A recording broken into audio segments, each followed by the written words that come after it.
Meet Sarah. Sarah has a decent job, marketing coordinator at a mid-size healthcare company, pulling in about $68,000 a year. She owns a car. She recently bought a townhouse in a nice neighborhood. She shops at the right grocery stores, wears the right brands, takes one vacation a year, and keeps her home looking exactly the way a successful young woman's home is supposed to look. From the outside, Sarah looks like she has it together. She looks like the American dream in real time. But here's what Sarah's life actually looks like on the inside. Every single month, about 5 days before payday, Sarah opens her banking app and feels this quiet tightening in her stomach. Not a loud, dramatic breakdown, just a slow, creeping dread. She scrolls through her transactions and does the mental math. The mortgage, the car payment, the car insurance, the home insurance, the HOA fees, the streaming subscriptions, the gym membership she keeps meaning to cancel, the groceries that somehow cost $240 every single week now, the dinner out with friends last Friday that she said yes to because she didn't want to seem like she was struggling. She opens her savings account. There's about $3,100 in there. That's it. That's the entire cushion between her and a genuine financial emergency. Sarah is not broke, but Sarah is absolutely not okay. And what makes this so painful is that Sarah did everything right. She graduated college. She built a career. She got the promotion. She bought property like every financial advisor on television told her to do. She leveled up her lifestyle every time her income grew. Because that's what you do when you earn more money, right? That's what success looks like. And yet here she is, lying awake at 2 a.m. doing math in her head and wondering why she still feels broke. This is not a Sarah problem. This is a system problem. And today we are going to talk about exactly what that system is, why it was built to keep people like Sarah running in circles, and how you break out of it permanently. Not by earning more. Not by cutting out your morning coffee, but by fundamentally changing the way you think about money and who you are in relation to it. Because the trap is not about income. The trap is about identity. Now, before we get into the real framework, let me address something you have probably heard 1,000 times, because it is part of the reason so many people stay stuck. Spend less than you earn. Build an emergency fund. Max out your 401k. Avoid lifestyle inflation. These things get repeated constantly in personal finance spaces, and they are not wrong exactly, but they are dangerously incomplete because they treat the symptom while completely ignoring the disease. The media loves to frame middle-class financial struggle as a discipline problem. People spend too much. People are impulsive. If you just had more willpower, you would be fine. And that framing is harmful because it puts the burden of a structural problem entirely on the individual and then makes them feel ashamed when willpower alone cannot fix it. Here is what almost nobody tells you. The middle class is specifically and systematically targeted by industries whose entire business model depends on capturing as much of your income as possible before you can put it to work for yourself. The automotive industry, the housing industry, the retail industry, the subscription economy, the credit industry. These are not neutral forces. They are sophisticated, data-driven machines that are very good at one thing: turning your paycheck into their profit margin. And they use identity to do it. They don't just sell you a car, they sell you what the car says about who you are.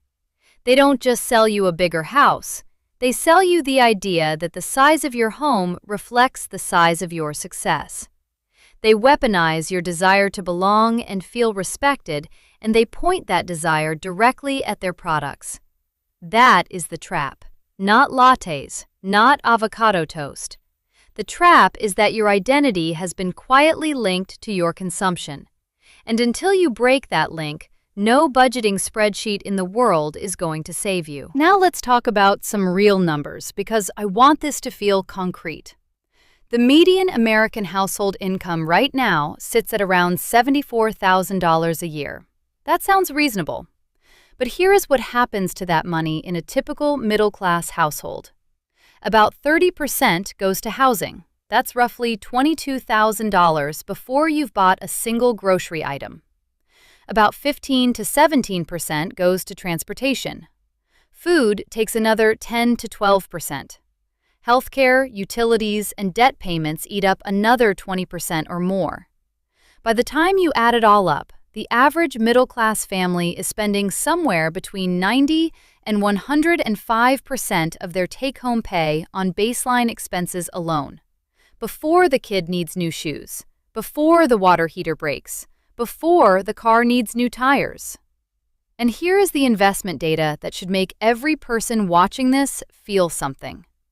According to research from J.P. Morgan Asset Management, the average equity investor earned just 2.9% annually over a 20-year period, while the S&P 500 returned about 9.8% over that same window, nearly a 7% gap. And the primary reason for that gap is not bad stock picking. It is that average investors kept moving money in and out of the market, trying to time things, panicking during downturns, and missing the best days as a result. That same research found that if you missed just the 10 best trading days over a 20-year period, just 10 days out of roughly 5,000, your returns were cut almost in half. And those 10 days almost always happen during the worst stretches of volatility, when everyone's instinct is to get out. The market rewards patience. It punishes panic. And the middle class, living paycheck to paycheck with no real cushion, is structurally positioned to panic. Because when you have 6 weeks of savings and your car breaks down, you are not making calm, long-term investment decisions. You are in survival mode. And survival mode is exactly where the trap wants you. So how do you actually get out? Here are the rules that change things at the root level. Rule 1. Stop buying an identity and start building a balance sheet. This is the foundational shift, and it is psychological before it is financial. Sarah is not buying a nice car because she genuinely loves that car. She is buying what that car signals to her colleagues, her neighbors, her family. She is paying a premium every single month, not for transportation, but for a feeling of status. And the same is true of her neighborhood, her wardrobe, the restaurants she is seen at. The wealth builder mindset asks a completely different question. Instead of asking, "What does this purchase say about me?" you start asking, "What does this purchase do to my balance sheet? Does it go up or does it go down?" This is not about deprivation. It is about intentionality. A wealth builder can choose to spend money on a nice dinner or a vacation, but she makes that choice consciously, knowing the full cost, not just the price tag, but the opportunity cost. $300 spent today is not just $300. Invested consistently over 30 years at a 7% average return, it becomes closer to $2,400. Every spending decision is a future wealth decision in disguise. When you start seeing money that way, the impulse purchase loses its grip. Not because you are punishing yourself, but because you genuinely start to value what that money could become more than what it buys you today. That is the identity shift, from consumer to wealth builder, and it changes everything downstream. Rule 2. Know the full cost of everything you own.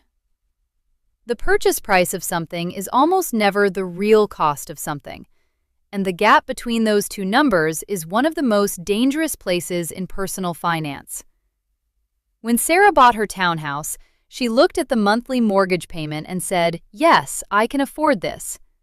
What she did not fully account for was the property taxes, the homeowner's insurance, the HOA fees, the routine maintenance, which financial experts estimate at 1 to 2% of a home's value per year, and the enormous mental energy that homeownership demands. Appliances that break, decisions that never stop coming. The same principle applies to her car. A $40,000 car is not a $40,000 expense. It is that purchase price plus years of insurance premiums, plus maintenance costs, plus the psychological weight of it all. Wealth builders calculate the total cost of ownership, not just what something costs to buy, but what it costs to keep, financially and mentally. Because mental energy is a resource just like money. Every complicated, high-maintenance thing you own quietly drains the cognitive bandwidth you need to make better financial decisions. Simplicity is a wealth strategy. Reducing complexity in your financial life frees you up to think clearly and act consistently. Rule 3. Automate wealth building before your lifestyle gets a vote. This is the behavior pattern that separates people who build wealth from people who intend to build wealth.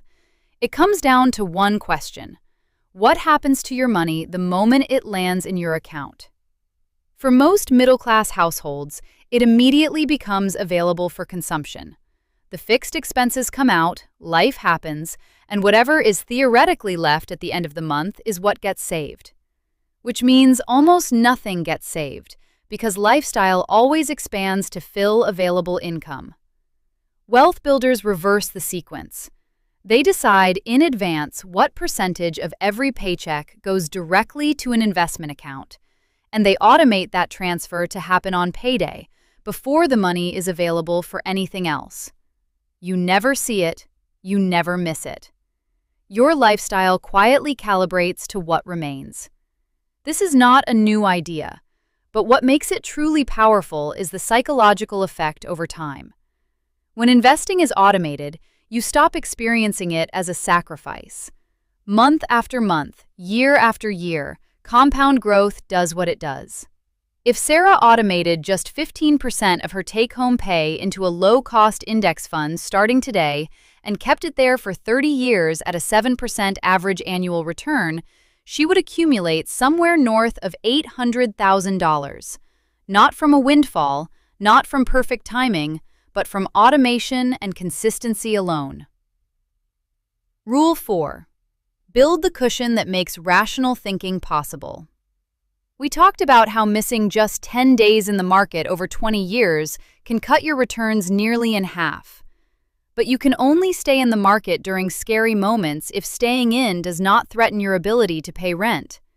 If your financial life is tight enough that any emergency forces you to sell investments, you will sell investments. That is not a discipline failure. That is just how pressure works on people. This is why the emergency fund is not just a safety net. It is an investment strategy.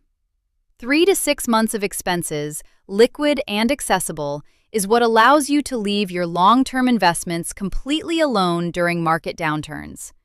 It is the wall between your rational plan and your very human panic response. Build the cushion before you invest aggressively, before anything else, because without it, everything is fragile. And fragile financial plans do not survive contact with real life. Now let's talk about why all of this works better than trying to be clever about it. There is a massive industry built around the idea that financial success comes from finding the right investment, timing the right move, identifying the next big opportunity. And that industry is profitable for the people selling the newsletters and the trading strategies. For the people buying them, the results are almost universally disappointing. Because the truth about building real wealth is that it does not require intelligence. It does not require you to watch financial news every morning or hold a portfolio of 17 different positions. It requires identity. It requires that you genuinely see yourself as a wealth builder, not someone who is going to get serious about money someday, but someone who makes wealth-building decisions right now, as a natural expression of who they are. That identity shift is what makes consistency possible, and consistency is the whole game. 15 years in the market, invested consistently, beats 5 years of brilliant market timing virtually every single time. Not because the math is complicated, but because consistency compounds and cleverness almost never does. Staying in the market is almost always better than trying to time the market. That one sentence, truly internalized, is worth more than any strategy course ever sold. Sarah can escape this trap. Not by finding a hot stock, not by waiting for the right moment, but by deciding firmly and permanently that she is no longer going to fund other people's balance sheets with her paycheck. That her money builds her future before it builds anyone else's. That she accumulates assets instead of maintaining liabilities dressed up as status symbols.